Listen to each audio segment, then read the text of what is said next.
जियो अनजान के नाजरीन को अस्सलाम वालेकुम। 2001 अफगानिस्तान की सरहद पर सर्द हवा चल रही थी, मगर इस खामोशी के पीछे कुछ ऐसा हो रहा था जिसने पाकिस्तान की नेशनल सिक्योरिटी के हलकों में खामोश अलार्म बजा दिया था। ये वो वक्त था जब 9/11 के बाद पूरा खित्ता बदल रहा था। इंटेलिजेंस एजेंसीज हर हरकत पर नज़र रखे हुए थीं। इसी दौरान पाकिस्तानी आईएसआई के एक फील्ड यूनिट ने अफगान बॉर्डर के करीब अनयूजुअल मूवमेंट डिटेक्ट की।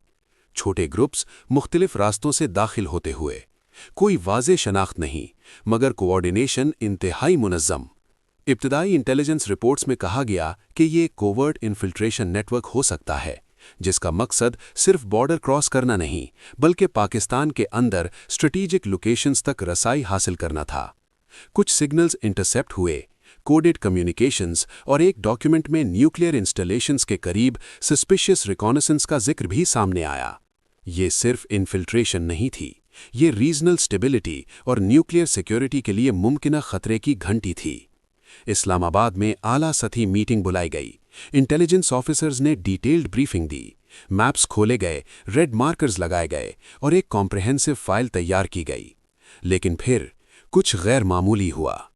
चंद दिन बाद जब इस फाइल को दोबारा रिव्यू करने की कोशिश की गई तो वो रिकॉर्ड में मौजूद ही नहीं थी, ना फिजिकल आर्काइव में, ना डिजिटल सिस्टम में, जैसे वो कभी बनी ही ना हो।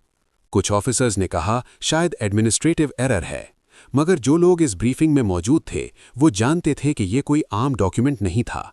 इसमें वो डिटेल्स थीं जो अगर दुरुस्त साबित होतीं तो पूरे खित्ते की सिक्योरिटी डायनामिक्स बदल सकती थीं। इसी दौरान बॉर्डर पर एक्टिविटी कम हो गई, सिग्नल्स खामोश हो गए और इन्फिल्ट्रेशन के आसार भी अचानक खत्म हो गए। मगर सवाल बाकी रहा, क्या वो नेटवर्क सिर्फ टेस्टिंग फेज में था? क्या किसी ने जानबूझकर एविडेंस हटा दिया, या फिर हकीकत इतनी हसास थी कि उसे हमेशा के लिए गायब कर दिया गया?